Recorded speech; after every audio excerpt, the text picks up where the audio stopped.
basis.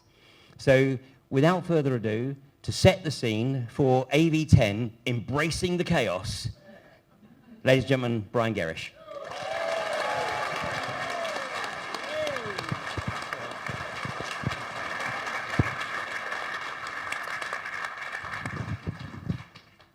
So, good morning. Can you all hear me? That's better. Okay, I can just about see people at the back, so this is good because I can see some faces this time. Where do we start? I was feeling very pleased with myself yesterday afternoon because basically I was well prepared. I had a presentation ready to go. It might need a bit of tweaking, but I wasn't going to be into the 2 o'clock, 3 o'clock in the morning, night before presentation preparation, which you may be surprised to know that quite a lot of the speakers do, whether they admit it or not. But things changed, and in this presentation I will explain why they changed. I think you will be quite stunned at what I have to say to you. But anyway, let's come on to matters in hand.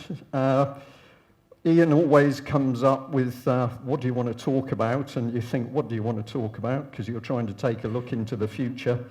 And I decided that what I felt was important was to talk to you as people who are clearly awake to what's happening, or you're waking up and you're learning what's really happening in the country.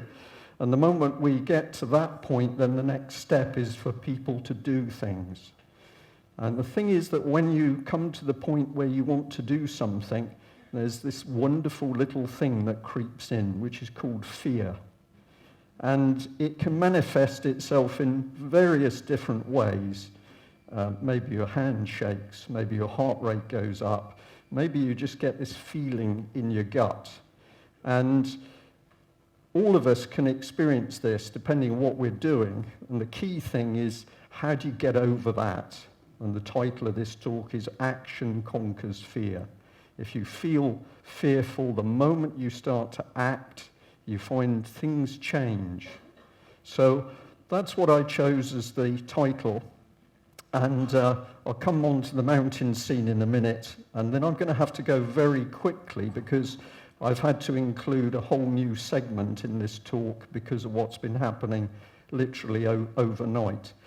But first of all, how many of you are gardeners? Well, this is good. This is good. It's not an age-related issue, I hope. Now, the reason I ask you that is because who was paying attention to the video that was playing when you came in? What was on the video? Caterpillars. And that little caterpillar chain was actually several meters long. And I saw it when I was with Mike Robinson and his family in France, and we saw it with Mike's 2 little girls. It was fascinating. I've never seen anything like it. There were those caterpillars. If they were elephants, they'd have been holding tails, or however it works with them. They were stuck together in a long line, and they were just moving along. And I'd never seen anything like it. I still don't understand what it was. Why am I talking about those caterpillars? Well, if you're a gardener, and you can imagine the impact of those caterpillars if they stopped all holding hands and went off in different directions in your garden, you would find plants stripped in no time at all. But I looked at that little trail of caterpillars, and to me, that's pretty representative of where we are. There's a lot of people awake, but at the moment they're all holding hands and following a few people, when what we need them to do is become very brave caterpillars and get off in that garden and start doing some real damage.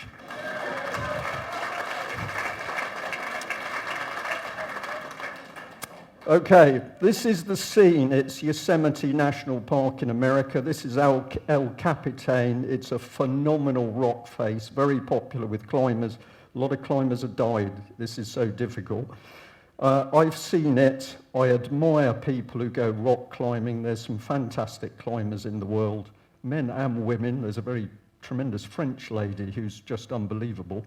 But I watch them climb, and I'm fascinated by how they do it, and they get over the fear. So that's a view up this rock face. And this is a guy called Alex Honnold. And if you go onto YouTube, you can see him climbing. And here he is climbing with no ropes or safety gear. And he decided this would be a good scheme. That was a picture of him when he got up to the top. This man is just unbelievable. Now, this is Alex Honnold climbing a mountain called Half Dome. It's 2,000 feet. It's virtually vertical. And he did it in 3 hours with no rope or safety equipment. And I just think, wow, you want to watch the video and the views down the mountain, incredible. They ask him, do you feel fear? And he looks at the camera and then he says, I can't feel fear because if I think about fear, it's all over. Right? A very, very astute comment. Now, that's Half Dome. You can see the vertical face. And basically, it's a volcanic plug that's been sheared in half by a glacier. I'm not charging you for this information.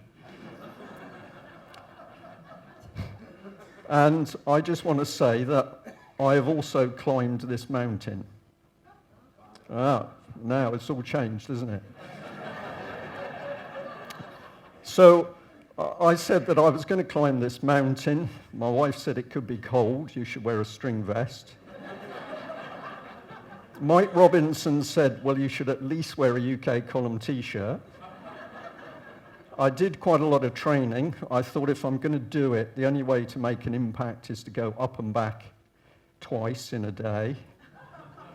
And it's pretty lonely in the mountains, so I thought it would be good to take my dog. And of course, if you're going to take your dog mountain climbing, particularly on vertical faces, they need to train. Now, I'd just say, before there's a huge rumour over alternative media and probably the biggest radio station in Europe, that I did climb that mountain. I did climb it, but I went up the back trail, which leads you up to the top. But I will tell you that the final bit up onto the top of that dome is with a very shaky, or was with a very shaky steel ladder. And it was quite an experience for me, just doing that. But my credit is to those rock climbers that can go up that vertical face, and they conquer the fear in order to do it. So squash the rumour, because it'll be all over the internet. Brian Gerrish claims that he went up the vertical face of Half Dome. No, I didn't. I went up the back trail. But it's not only mountains that are scary, of course. And this is probably the scariest thing I've come across. So, it's what we expect of each other, and it's no less than the country expects and deserves of its army. We hold ourselves to a higher level of behavior, and we do so because we bear a unique responsibility on behalf of the nation to bear arms in defense of our country and our people. And any behavior that falls short of that high... Rimmer.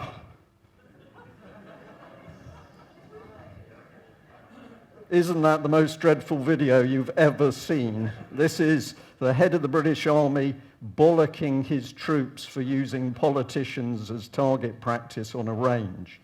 What caused this man to stand in front of cameras and give this utterly bizarre thing? I mean, is he on drugs? I don't know. Possibly.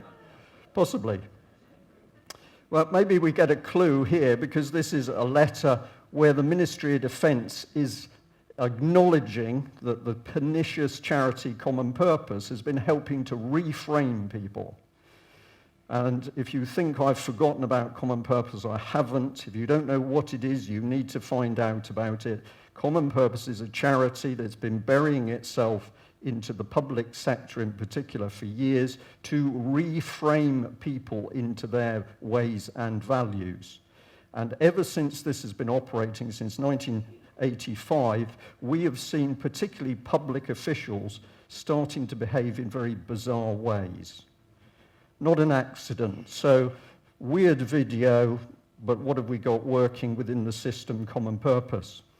Well, then we get other clues as to what's going on. This is a letter from the politician Johnny Mercer, who's down in Plymouth.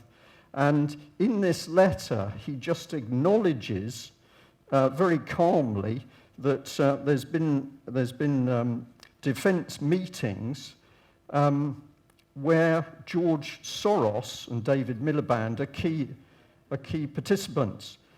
Now, I don't know if you were ever told that George Soros was somebody who was helping to form British defence policy, but here is an MP acknowledging it, and he doesn't seem to understand what he's saying. It's utterly incredible. Now, this is the organisation, the Munich Security Committee that he was talking about. And if I just highlight, there we are, there's David. But key people include George Soros, they include bankers, they include hedge fund operators. So British politicians are now prepared to acknowledge to the public that we have these sorts of people who are driving our military and defence policy. The public do not know, but this is proof. I'm using letters. Several people said to me yesterday, yes, but where's the proof? Well, I'm putting the proof on screen. Now, there's other scary things going on in the background. I'm just so intrigued by this picture. We've got Sherry Blair talking to, with that his name goes out of my head, somebody will tell me. But here's the great and the good at one of the big gala dinners. And what were they whispering about? What were they plotting?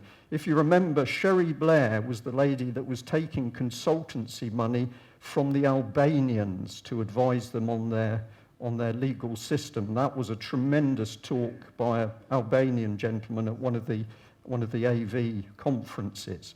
And this lady was taking, I think he mentioned 680,000 euros she'd had in a very short space of time, advising Albania. I find this very scary, but it gets more scary because, of course, husband, what is this man up to? Right, he's back in politics. He was hated, he was despised, but Tony Blair is still there in the background, and I would guess it's because Tony Blair is in cahoots with these big money people. I can't prove that it's directly Soros, of course, but of course Tony Blair's been put on the gravy train. He's now worth millions, and we were also told that he was also advising the Albanian government. This is very dangerous stuff. And this is worse, where he said back in 2000 that there were plans where a new elite would be placed in positions of authority. Let's get rid of democracy and voting. We don't want the plebs having any power. We're going to put our people in position. And if you want to know why things are getting so bad in the UK and other European countries, because the elite are in the positions of power. And we need to do something about it. So we're going to be quite aggressive caterpillars in chewing away their food supplies. We get lots of clues about what's in the minds of these men. Here's Jack Straw. And Jack Straw tried to get through a bill to make it unlawful for children who were being abused in care being able to speak out. Why would you want to do that? I can only think of one reason, because you are protecting people who are abusing children. Maybe I've got that wrong, but this man was telling us something. It appeared in the paper, but then it disappeared. People forgot about it. I think Jack Straw was also one of the names connected with rendition flights. These people are running the country, and we are allowing them. This is the critical thing. And we've had lots of warnings. Here we've got one of the senior constables saying Britain could drift towards a police state. Now this, I think, is, I can't see oh, here we are, 2014, right up at the top. Probably need my glasses. So it's all an open secret. When we know where to look for the evidence, it's in front of our eyes. He said we're drifting towards a police state. Was there any action taken? No, everybody just moved on with the next bit of news. But he was telling us what's coming. Now, how bad is it in UK? It's very bad in UK. I believe that UK is now one of the most dangerous countries in the world, and it's particularly dangerous because We have a veneer of respectability. Our politicians tell us Britain is a wonderful place and we've got law and justice and we've got educated politicians. But under that is a cesspit of crime, corruption, the abuse of children, trafficking, everything. And it's being done under the veneer that Britain's Westminster Parliament is something to be revered. Well, it's not.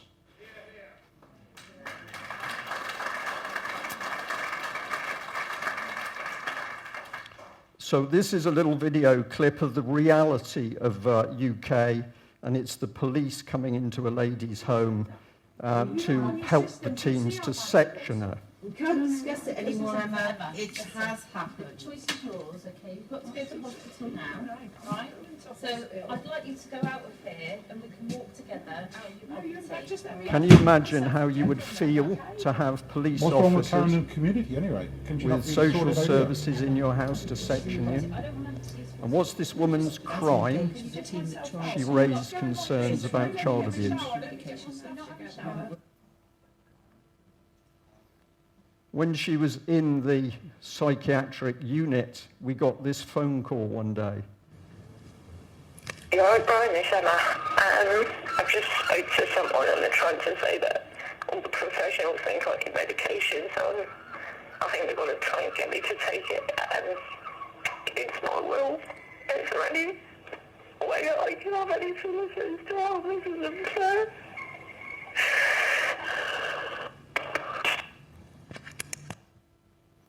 Could you hear what she was saying? They want to forcibly medicate me.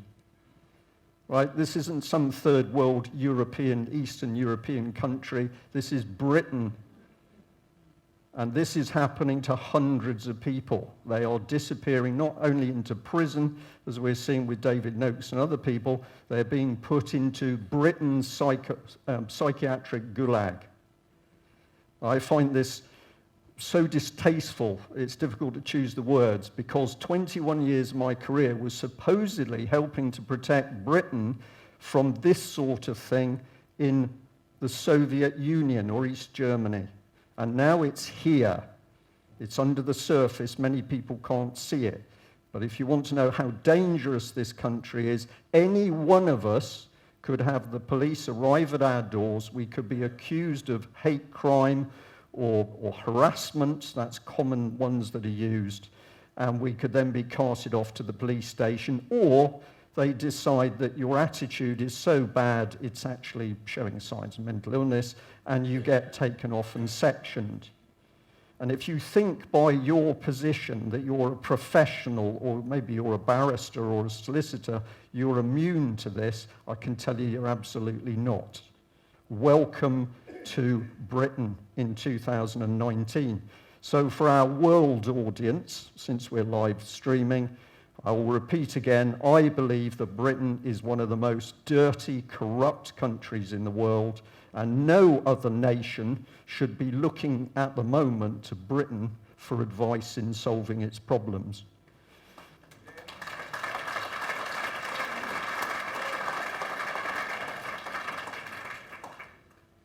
See if you can hear this, hopefully. Have we lost something? Ah. I might have to. Oh, right. Is it a bit like what the council do? Yeah. Same thing. Yeah. So basically, they come in and hire them. Yeah. Right. Either way, yeah. And use it as benefit. Yeah. And then Okay. I had to heavily censor this video. It's a lady in a court official, openly admitting on camera that the local council hired the court as a venue in order to prosecute people who hadn't paid their council tax. She admits it's done, as do other businesses. Courts for hire for business. And she admitted it. It's quite a powerful clip, but I just thought, no, I'm not going to show, even though the lady's face is blacked out. But that's what that clip is. If anybody doubts that I'm telling the truth, come and see me later on and I'll show you the raw clip. So what else is going on? How many people here are over 60? Okay, well, you should be feeling particularly squeamish because what is running in this country is a genocide agenda to kill off elderly people. And it is not affecting a few hundred or a few thousand, it's affecting hundreds of thousands. This was, again, one of the warnings. Where are we here? We need some glass. This is 2012, and the NHS kills off 130,000 elderly patients every year. Now, I can tell you that we've been in contact with some members of the team that did the mid-staffs inquiry, and whilst in the papers, yes, maybe 1,200 people died in mid-staffs unnecessarily, the truth of it was that the deaths were much higher. They were into the thousands, and the people who did the mid-staffs report also reported that, in their opinion, there were similar death rates in at least 10 or 11 other hospitals. I've sat down, I've met some of this team, and what they say the government then did is brought in a new team to whitewash the original mid-staffs report. The new team was called the Common Purpose Team, and they produced a brilliant whitewash to cover up the fact that elderly people are being killed. If you own your own property, you're at risk. How many people have been into hospital recently and been asked to fill in a questionnaire, of which one question is, do you own your own property? I've experienced it, but other people are reporting. I'll come on to what's happening with the elderly people a little bit later. So we're not climbing a mountain, but my feeling at the moment is that if you don't have any fear, you don't understand what's coming, what's happening. Because every one of us should be feeling some fear at the moment. And fear is not a bad thing, because it gets the adrenaline going, and it's the adrenaline that allows you to act, to do things. So it's how you handle the fear that counts. We need some fear, because fear actually is pretty good at waking people up. But what's going on in this country, utterly appalling and immensely dangerous. Now, good news. We need to get on to some good news. Sorry, Ian. Now, contrary to everything you've heard, we have left the European Union. Okay, you might not realize this, but we have left. Now, I could have put lots of documents up to explain this, and it would have still been difficult. And in fact, I decided it was easier to defer to this man, and let's hear what he had to say. My friend is from another country, and she came here, she was like, can you please explain what everyone is annoyed about with this whole Brexit thing? I said, look, imagine if you and 10 of your friends were in a Burger King. Right? And you said, listen, who wants to leave the Burger King? And 6 people were like, we want to leave the Burger King. And then somebody who didn't want to leave the Burger King was like, I'll get us out there. I'll have a word with the manager. I'll get us a deal. It's like, do we need a deal? Come on, no, you can't leave without a deal. I'll get a deal. You want to leave? Yeah, I'm going to get us a deal, right? So she goes to talk to the manager. She comes back 2 years later.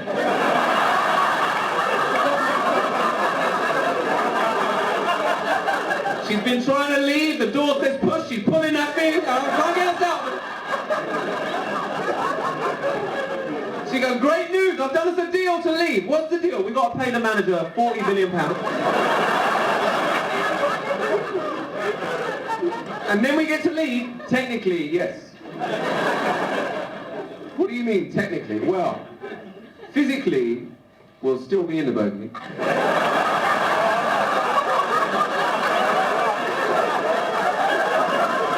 But if anyone asks you, are you in Burger King, you'll be able to tell them, no, we left.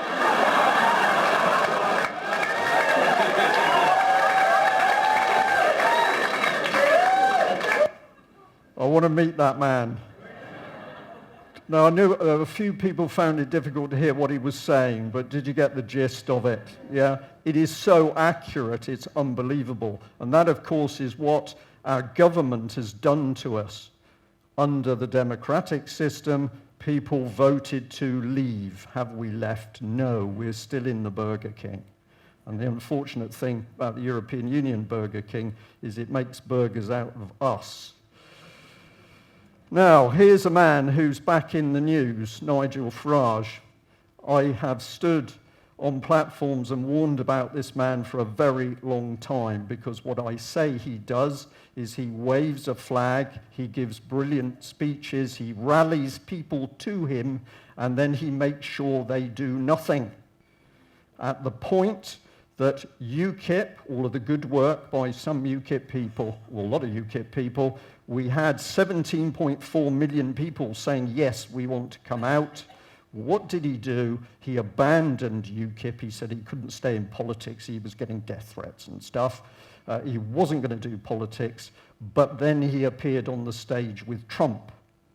Well, that seems to be politics to me. And so at the point where people in this country were beginning to understand what Brexit was about, as far as I'm concerned, this man betrayed those people. And now, at the point where we're in a worse situation, he's creating a party which is actually sort of smashing apart politics. Do I believe that Brexit is going to get us out of Brexit? No, I don't.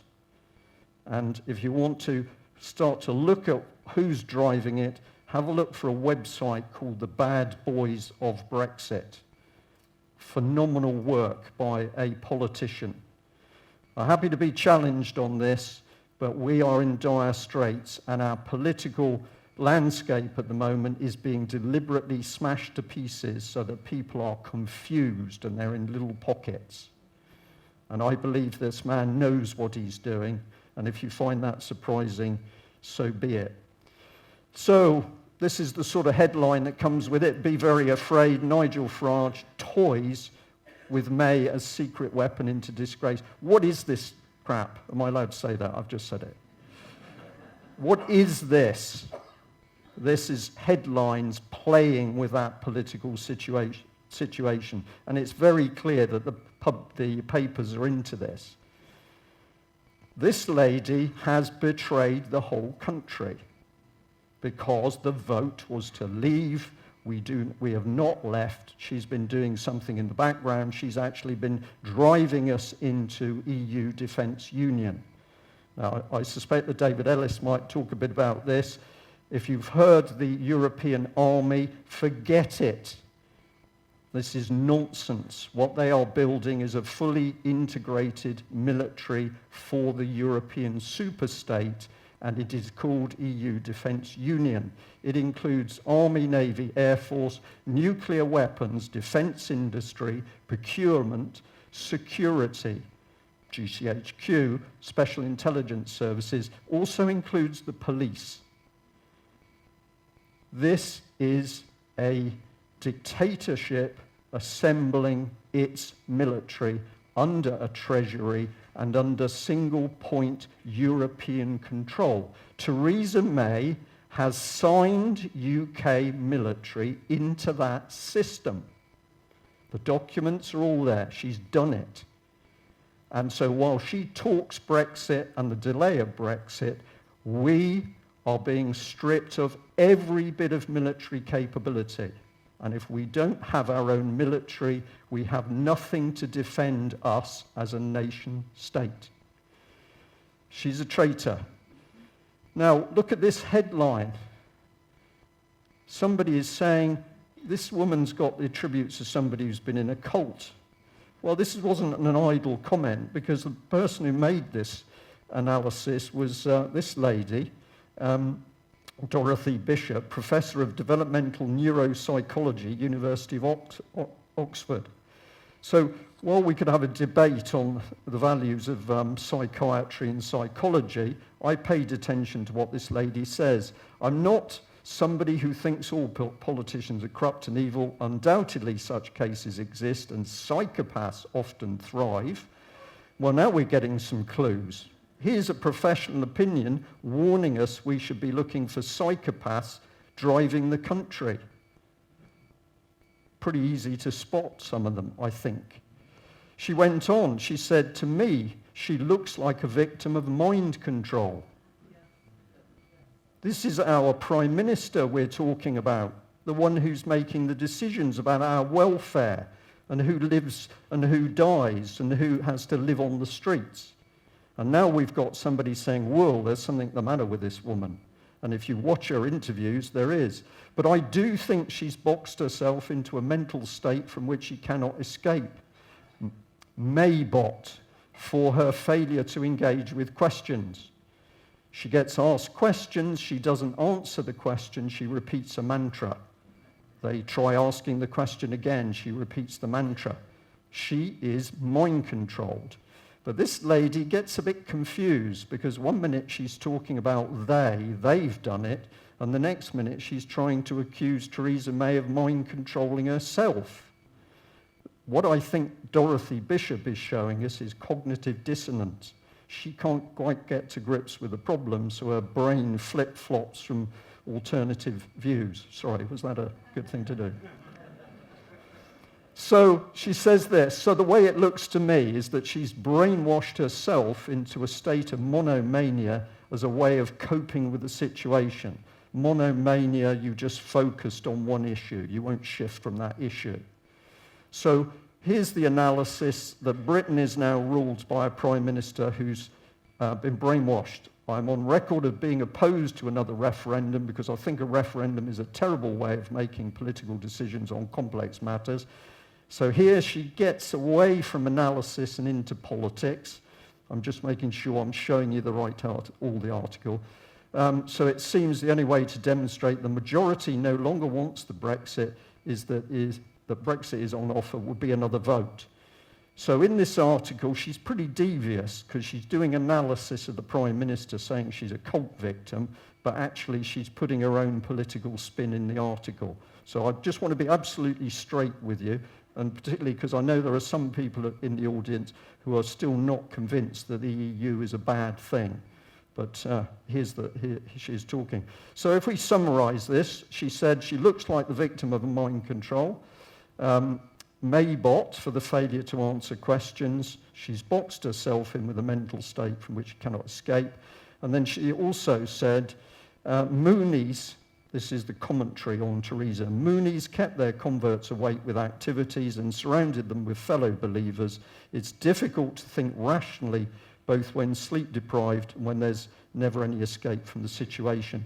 And you can easily imagine that that is the world Theresa May lives in. And you've only got to look at her face, how it's changed over 5 years. She's a grey, haggard lady. Who's controlling her? That's the point, isn't it? Who's controlling her? She's brainwashed herself. Well, no, I don't think so. I think she is just a puppet. So this is another Express article, MPs to take mindfulness course to tackle depression in Parliament. Now, I always have people in the audience who react when I get onto these issues because they say, I'm trained in mindfulness and it's very good, I use it for good purposes. I'm trained in NLP and we only do good with it. To which I say, fine. I'm talking about psychopaths who are prepared to use these techniques for very dangerous political purposes. So just like the gun can be, well, you might say you can't use a gun for anything that's good, but you can use a knife for things that are good, or you can use a knife to kill. I'm warning about the techniques, and I'm warning about the people using them, but here's what we're being told about our politicians. 250 parliamentary staff, I'll come on to the politician bit in a minute, attended mindfulness courses. If you don't know what mindfulness courses are, it is applied behavioral psychology. It links in very closely with hypnosis. And this means that people who undergo it, unless they're knowledgeable, have no idea what's really being done to them. It's dangerous, very dangerous. This is the all-parliamentary mindfulness group. Did you know this existed?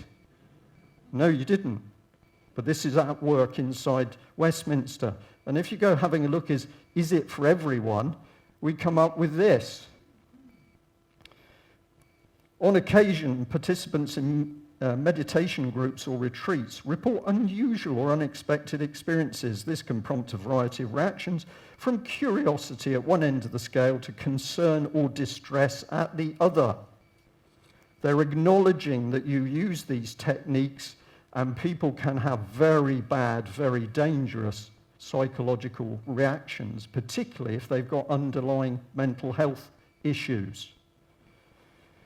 Nowhere in the government's internal programme is there a risk assessment. Nowhere in Oxford University's information is there a risk assessment. In fact, if you look at NLP sites across the country, none of them have risk assessments for the techniques they're using. Neither are they fully regulated because anybody can set themselves up as a psychotherapist. This is being used inside Westminster. These are some quotes from MPs. Basically, I discovered mindfulness and it's working for me. What does that mean? I even managed to sleep well that night.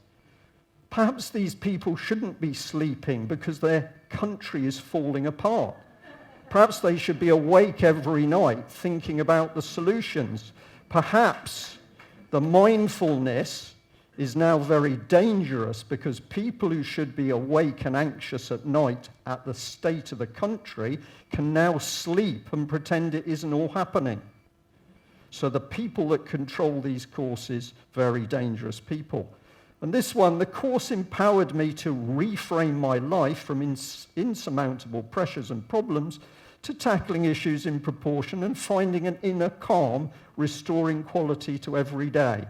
Tell that to somebody who's had a relative who's died in the NHS because of the chaos that the government has created. So we're now seeing politicians who are not just thinking like normal people. We at UK Column have warned and warned about this. And now it's getting so visible we can bring that material to the fore. So if you haven't gone on the UK Column website, do it because we've got some pretty amazing articles. This is a Frenchman called Oliver Willier. He was in Sarkozy's private office. He's a specialist in applied behavioral psychology, that is brainwashing, and unknown to the public, he and his team were working with the Behavioural Insights team, that's the government's brainwashing unit, to decide how there was to be a combined French-British attack on the minds of the public, so that we would believe what the likes of Tony Blair told us we should believe. We've written about it, we've talked about the meetings. I'm bringing it to the surface because now we're suffering from it. And this one, Magic to Madness, the government's NLP assault on our minds. The government is using NLP on us on a daily basis, and we are unaware of it. It's being used in the NHS, and the stress level for people working in the NHS, unbelievable.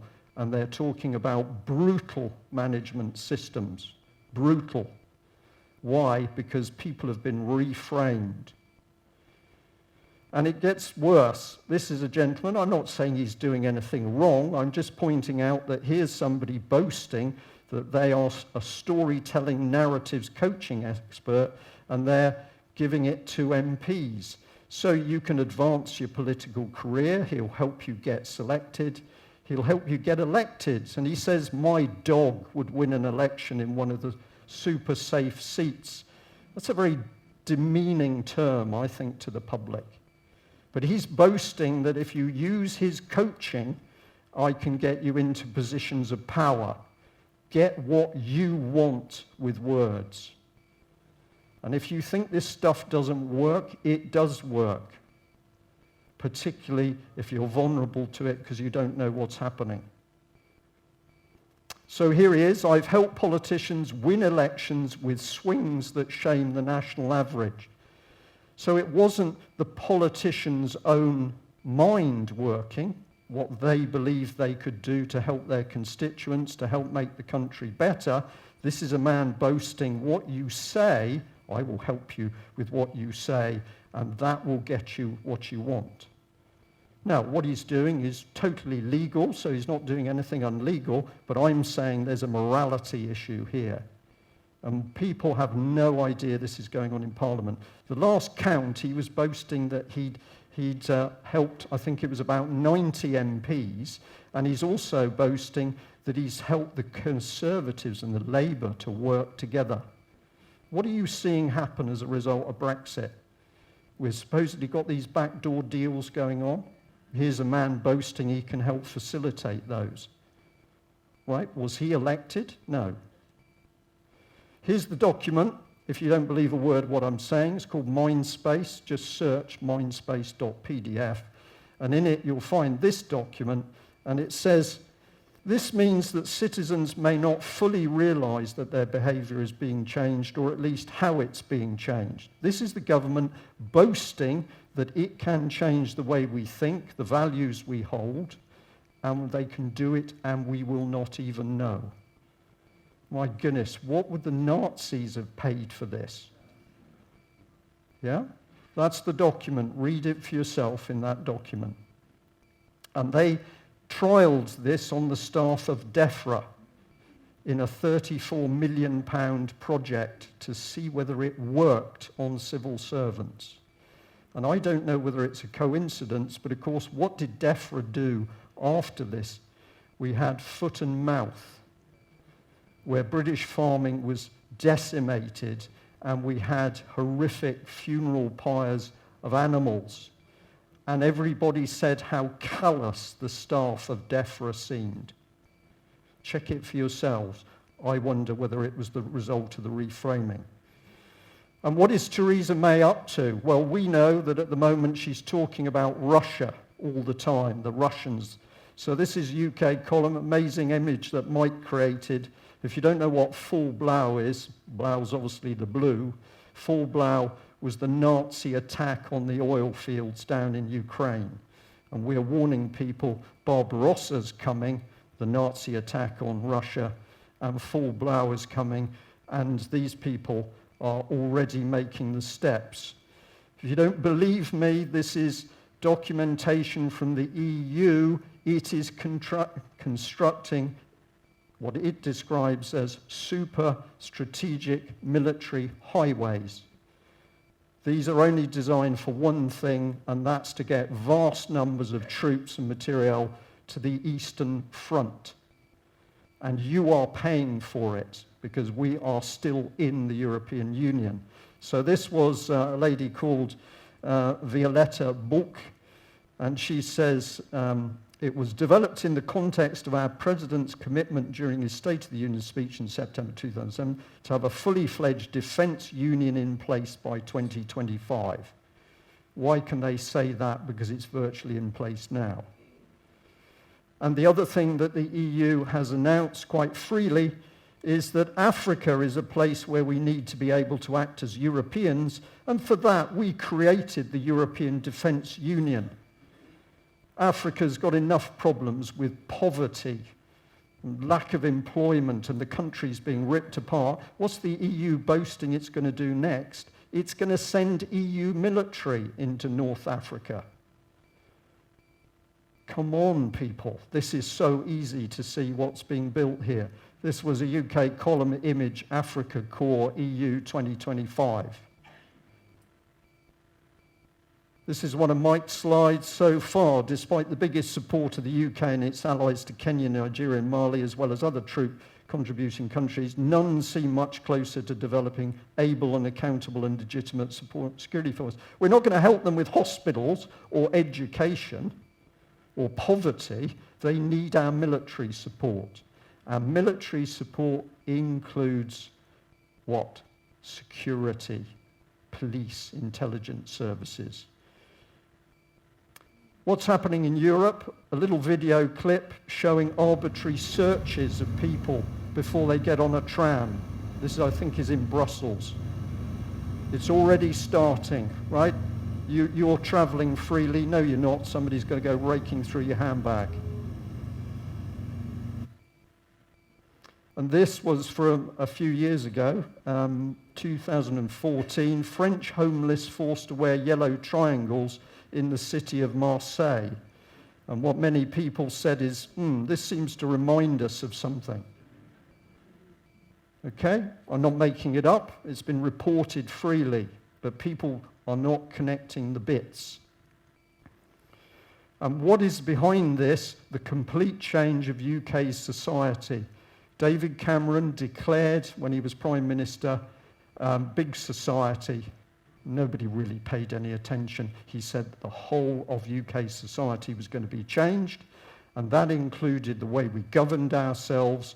It included selecting and training young people to become future leaders, and they were talking about hundreds of thousands of them.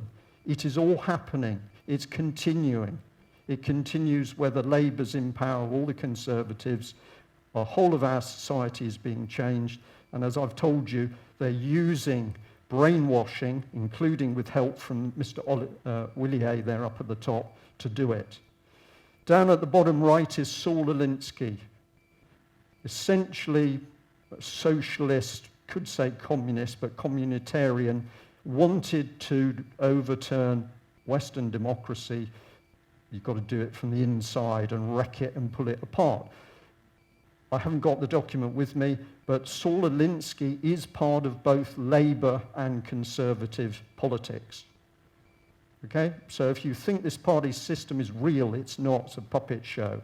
What's coming in the background is Saul Alinsky's model to create a new society. You've got to destroy the one in existence. And Nick Bowles MP warned, principally in The Guardian, back in 2014, that the country was going to be ripped apart with conservative, creative destruction. Another man called Danny Kruger, who was a Conservative Party candidate, also said the same thing. He was deselected as a candidate pretty quickly. Bowles was heavily censured and he never mentioned it again. But he warned what was coming. And what we're witnessing in UK is the destruction of everything, because it's got to be destroyed, because they are going to build their new state, and it is not going to be democratic. We've got this gentleman, of course, in the background, because here it is, the royal family are involved with the training of the children, the National Citizen Service. It's had massive success with more than 4,000 young people getting involved. Now, they weren't getting involved, they were being brainwashed, because those young children are being given the full mind-controlled treatment. But even the royal family's in on it. And what a wonderful picture of the men in blue suits. Luckily, I'm not wearing one today. Now, a lot of research by the main UK column team into this organisation, Integrity Initiative, where the government pumping money into backdoor propaganda outfits set up in disused mills up in Scotland. You can check all this yourself, but basically dirty, devious little organisations interfering with politics in this country, given huge amounts of public money, operating from Gateshead Mill, that when David Scott from the UK column went there, he said, "This is interesting, boys. They haven't got offices here. What they've got is a disused mill." That should have been investigated by the Charity Commission in Scotland. Nothing has happened. So this is Jeremy Fleming, Commercial Director of GCHQ. Do you get a nice feeling about that? Actually, I cheated. I gave him that title. So he's saying that basically we are going to help people protect people. So you're seeing GCHQ coming to the surface more and more. To take the burden of cybersecurity away from the individual. We will share intelligence with banks. Do you get a good feeling about that? I don't. Neither does Alex Thompson, who's ex-GCHQ. He says this is very dangerous. It's in the press, and this is also largely down to Mike, who started to note a gentleman called Mark Sedwill, who had immense power, head of the Cabinet Office, National Security Advisor, head of the Home Civil Service, and it was obvious this man was a king, and he was the man who deposed Gavin Williamson recently. If you look at the power of this man, it is immense. We labelled him here as the king. For I am king, and ministers matter not, for they are but little people in my kingdom, and I shall play my game of thrones, and none shall dare challenge me. It's all over the press. And where did that story all over the press come from? I've got to say there's only one place it came from, and that is the UK column.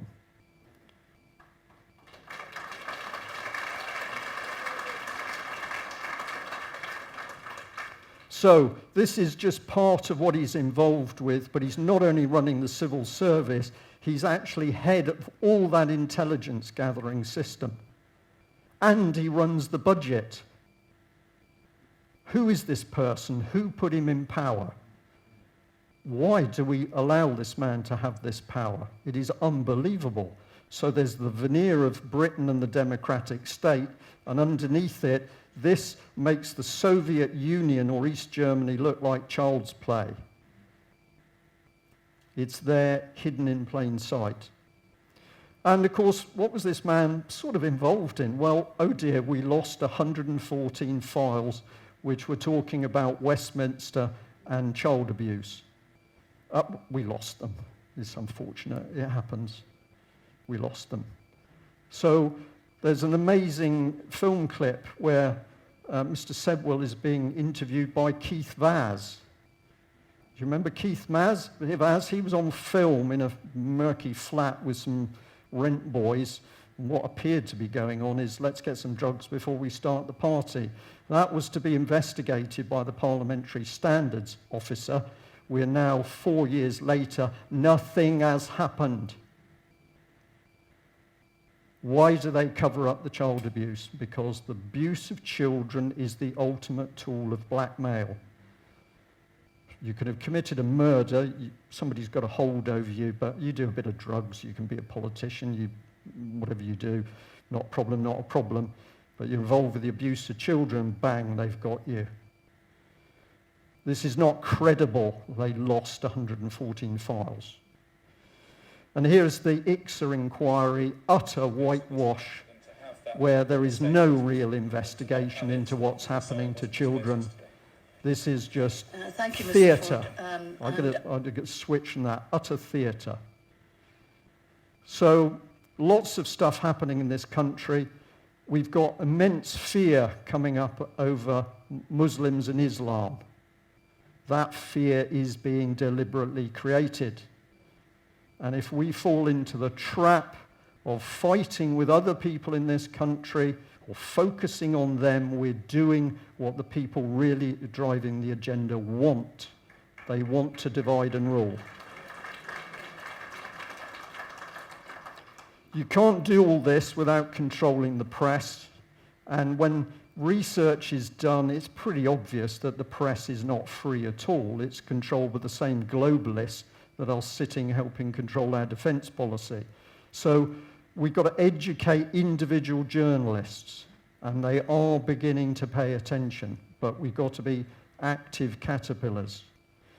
And Mike has also warned very clearly in an article on the UK column in Censored, it's called, that the government is planning a massive clampdown on us, and we will not be able to run social media news sites unless we stop what they've got planned. They are so scared of what's happening, they are drafting the legislation to shut it down. There's no question of it. There was a 12-week consultation period on this. We're well into that, but most people don't even know it's there. So if you go onto UK column, front page, right-hand side, down a bit, you'll see the box with the censored stamp, and that gives all the detail. Incredible research. And then we have idiots like Jeremy Wright. A healthy democracy needs high-quality journalism. Of course it does. Well, what he means is, as long as we control the journalists and what they say. So, here we are. Action conquers fear. What are we going to do about this? You can't run. You can't hide. Because what is coming will affect each and every one of us wherever we are. You are not safe in your own homes. How many people have had police in their house? A few.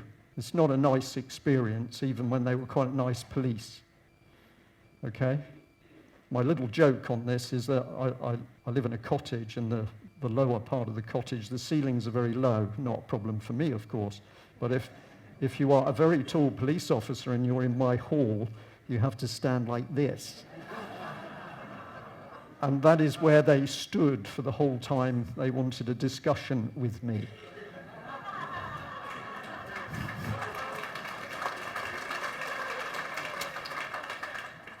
This man needs our support.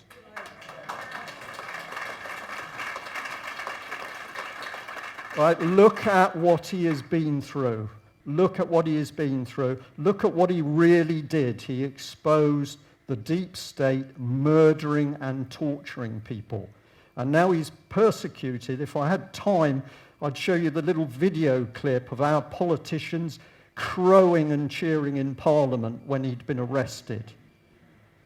This man needs our support very quickly, because if he goes down and the censorship comes in, they are starting to win. So can we do something? Yes, we can, by getting out there and speaking and talking and warning people. Very important. This was a lady, I'm afraid, I can't remember her name, but she was very outspoken I can only take from your in the Irish Parliament. The question that you were asked is that you're going to take no steps to ensure that those arms will not be sent through Shannon in breach of our neutrality. We've never supported rendition flights through Shannon, and it really behoves you to make... Right? Brave lady to do what she did in Parliament, very brave. What we need to do when we see politicians doing the right thing is we need to support them, and we need to do that very publicly. They might have done other things in the past we don't like. We might not like them as people, but when they do the right things, they need encouragement and praise. There's a lot of fear inside Westminster at the moment, and the fear is that they've been taught that the public is so hostile to them. So when you're nice to a politician, it's actually a double hit, because you're getting the information across, you're praising them for doing the right thing, and they're suddenly realizing, oh, well, actually, they're not all bad. This man, incredible, because he investigated Ted Heath. And what was the reward for him investigating Ted Heath? Well, they tried to say he damaged a mobile phone, and his career has been wrecked. He's actually decided to retire now. I haven't met him, but I've met some of his team, and it is clear that Ted Heath was involved in the abuse of children. It is also highly likely that some of that abuse was in a ritualistic sense. My God, Ted Heath was the Prime Minister, so what sort of government was he running? Well, it brings us back to the fact that everything leads back to the trafficking and the children. But brutal treatment, and he was brave. Here's John Wedger, spoke out about the cover-up of the abuse of children in London and Westminster. And what did they do? They crushed him, or tried to. There's no evidence. Well, of course there's no evidence, because 114 files have been destroyed. But he spoke out. And when he got support, and support came in from Ian and the UK column, he got stronger. And he started to speak out, and he's still speaking out. And other police are now joining in and speaking out. And this is where each and every one of us, when we're the caterpillar that starts to eat the leaves, we can actually take the ground out from under these people. So action conquers fear. John Wedger, brilliant man.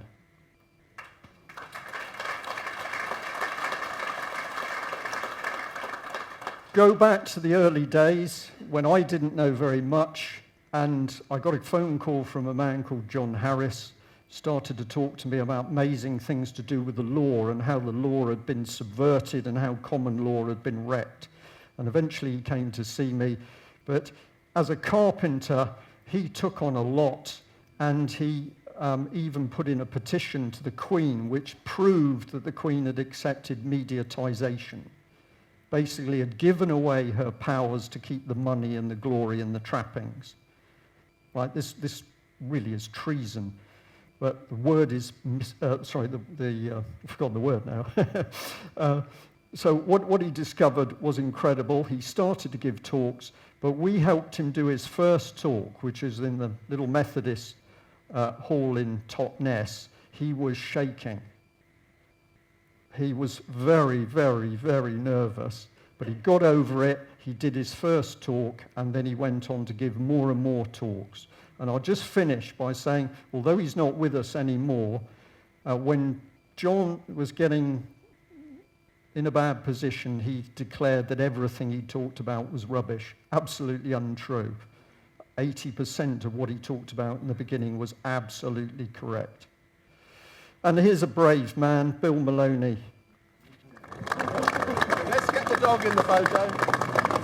There's a dog already in the photo. Keep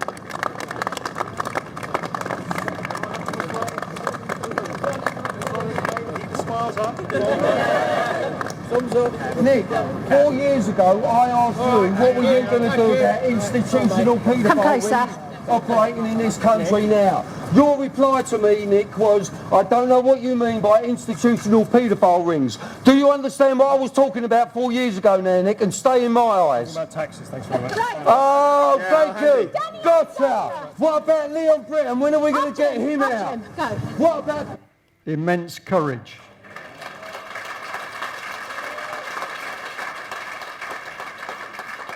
And all the disgusting BBC reporters and camera crews around, did any of them ever follow up on what he said? No. Right? But the action, he took the action. That took some guts. Sonia Poulton was there. It took guts. They did it. And captured that video, and that video is so telling. Action conquers fear. Ben Fellows. Now, Ben Fellows took on Ken Clarke. And ultimately, Ben Fellows won the case. I'm using it technically, won the case, because if he hadn't, he would actually be disappeared and in prison now. But they couldn't force the case through against him. His accusation was that he'd been sexually abused by Ken Clarke, and they took him to court for perjury or whatever it was, I can't remember. But actually, the jury found in Ben's favour, so he's still a free man. But my goodness, what did he and his family go through? Police raids on the house, brutal police behaviour, all to try and silence him because he was speaking out. Brave guy, and he's still doing things in the background, but let's give him credit for what he did at the time. Yeah. Another man here, Guy Taylor, fought against crooked courts, police, bailiffs. And this was an event where they were trying to repossess his house. Here's Guy Taylor in the black, shaking hands. And he fought them and fought them and fought them. In the court, he was never violent. He used paperwork and procedure. A very, very dedicated man. Huge courage to stand up and take on the system which had stolen property from him and many other people. So we come to this business that ordinary people, properly motivated, can have a big impact. We just need more people to be taking action. And here's a lovely lady, Corinne Gouget. Unfortunately, she's not with us anymore, but she ran a massive campaign in France against aspartame and additives in food. She started to make a huge impact. She did talk at one of the UK column events one year. Really great speaker, research phenomenal. I'm going to just say she died under rather mysterious circumstances in the south of France. What a brave lady. And here's another brave man who's speaking out and taking action. It's Mark Jones.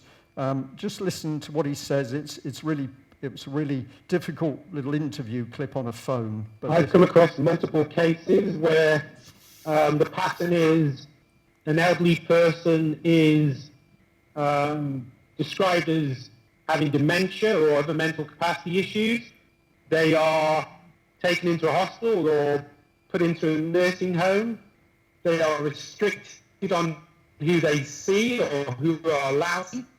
And when you go and see your relative, your loved one, they're always gasping for food and drink, or they look pale. And slowly, as you dig down, there's a lot of bad stuff occurring which nobody wants to discuss. And if you bring it up, you are threatened. You have, you're made it quite clear that you will not be allowed to see your loved one. Or they will put, in my case, a doll, decapitation of order of liberties in front of you. And they will restrict your access.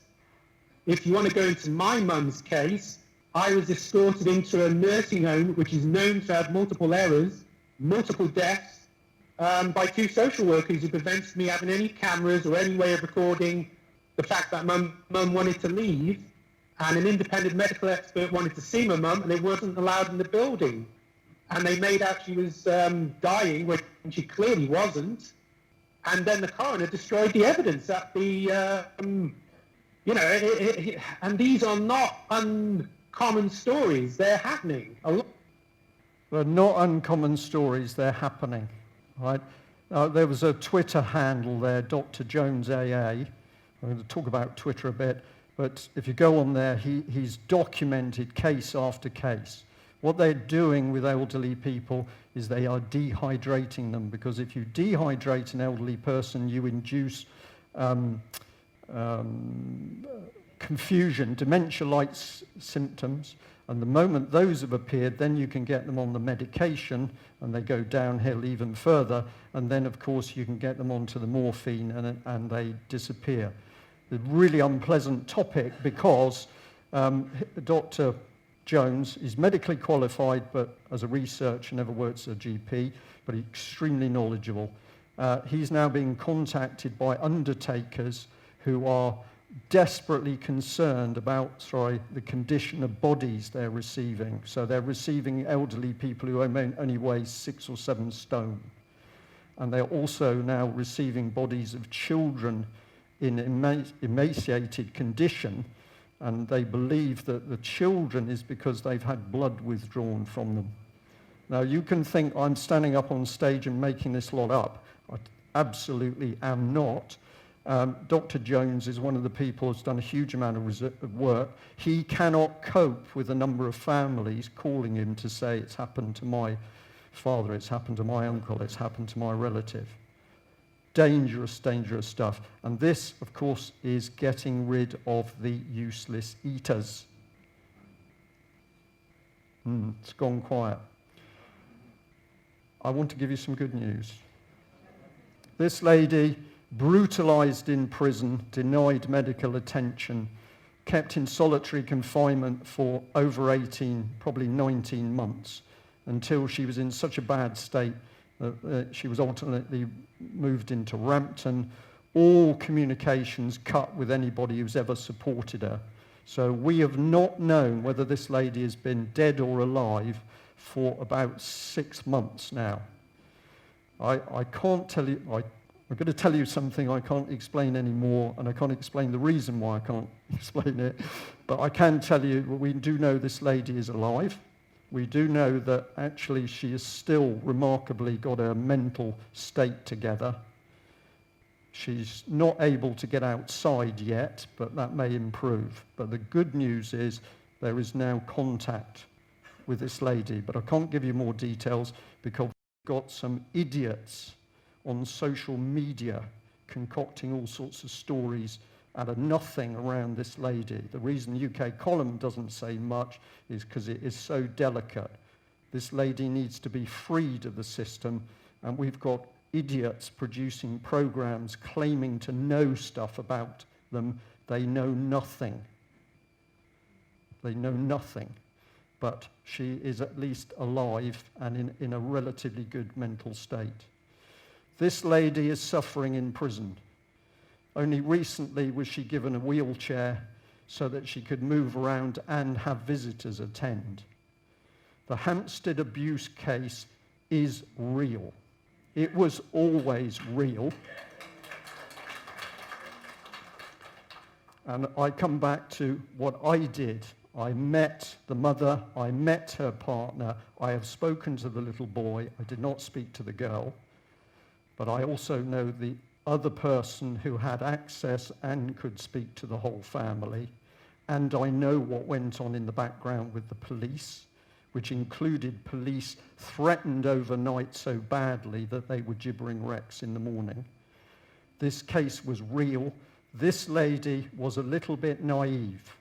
She jumped into something, she didn't realize how bad it was, and ultimately they went for her, and she's locked up in prison for 7 years on the basis that she was a UK's worst troll.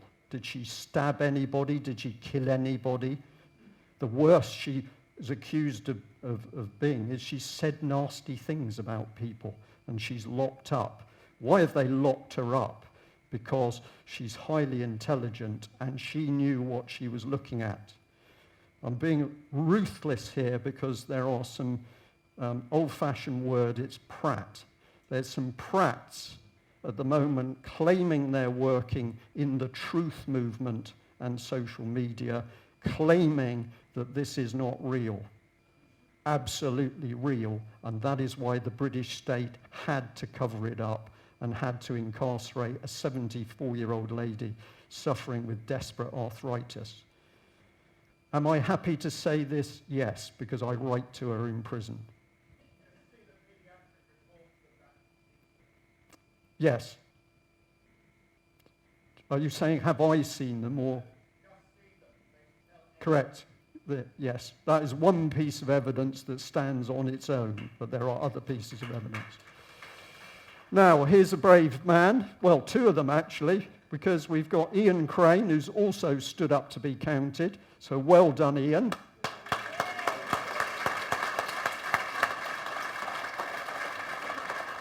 And I'm not going to say too much about David Noakes because you're going to have the opportunity to hear for yourself. But what a brave man. David, I've known for a long time. And I know that one of David's immense strengths is that when he gets his mind focused on something, he goes for it. Well, he went for GT Math, and he's paid a heavy price. But in his heart, he did it for the right thing. What does the British state do with him? Puts him in prison. What will the French state do with him if they can put him in prison? Who stops this happening? It's got to be us, because there is nobody else. Now, I also want to mention the fellow speakers, because everybody that stands up on the stage, particularly when it's recorded, particularly maybe when it's live streamed to who knows out there in the world, you've got to have a bit of courage as to what you're doing. So I am recognizing now all of the people that are going to speak at this event, but of course there's many more, too many for me to talk about. And these people are so important because they've pushed the fear to one side. They've said, no, I am going to speak out about it. And they've got out there to conquer the fear. This lady I met recently, and with Mike and Dave Ellis, we interviewed her. She's a French lawyer. She's been exposing the extreme brutality that the French state has been using against the Yellow Vest. What a brave lady. She came all the way from the south of France to England. She's never been to England before, to be met by men, to be taken to a strange location, to be filmed. She was very nervous. Wonderful lady. She gave a brilliant interview, and I'll just give you a little excerpt. How did it happen? No, that wasn't organized. People felt totally desperate. Yeah, desperate. Yeah. Desperate. And they had no choice, no other choice. They decided to go on the streets to demonstrate because they had no choice, and they want to be visible in the eyes of this president who ignore them and who despises them. Despised. Now, I'm not sure what the time is. 2 minutes, right. That's one shot of the injuries. British press not reporting. People losing eyes, people losing hands, people dying, people having severe injuries as a result of the weaponry that the French police have been using unlawfully. And the video, we've got a little bit more work to do, but why am I so passionate about this woman today? Because yesterday evening, while the dinner was going on, my phone was going because Georgia was trying to get contact because she'd been picked up with the police. She said she was hooded, her hands were handcuffed behind her back, and she says she was beaten. And at the moment, We're doing everything we can. This was a video she got out last night. I won't play it because we're out of time, but where she's warning what is happening. She's a very frightened lady. And what we're trying to do at the moment is to bring Georgia here. So at the moment, she should be travelling. Her travel's been paid for. We're trying to get her out of France to come to UK. All right?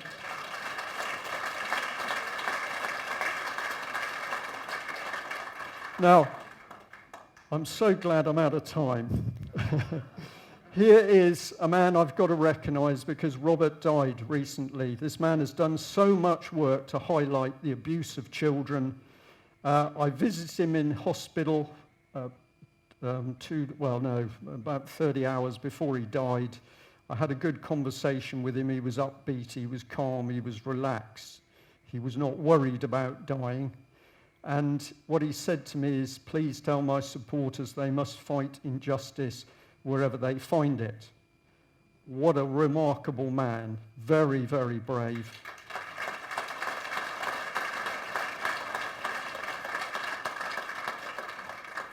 Now, I also said something else to him, 30 seconds, Ian. I said, Robert, I think I might have done something very stupid.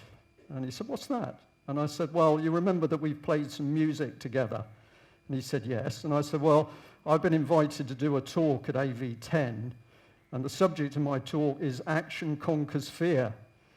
And I said, Robert, I suddenly thought, well, what do I do to show that I also am affected by this? I could talk about going up a mountain, which I didn't do. Right, okay. What could I do? And I said, Robert, I thought what I might do is play my violin. And he said, you should do it.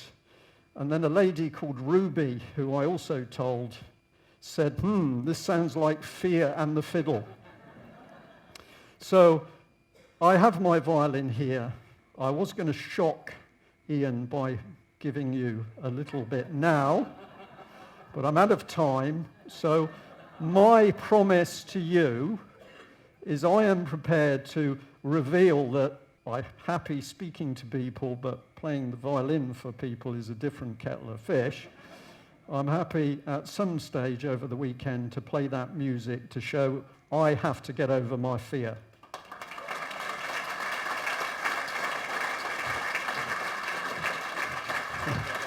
Okay, cheers.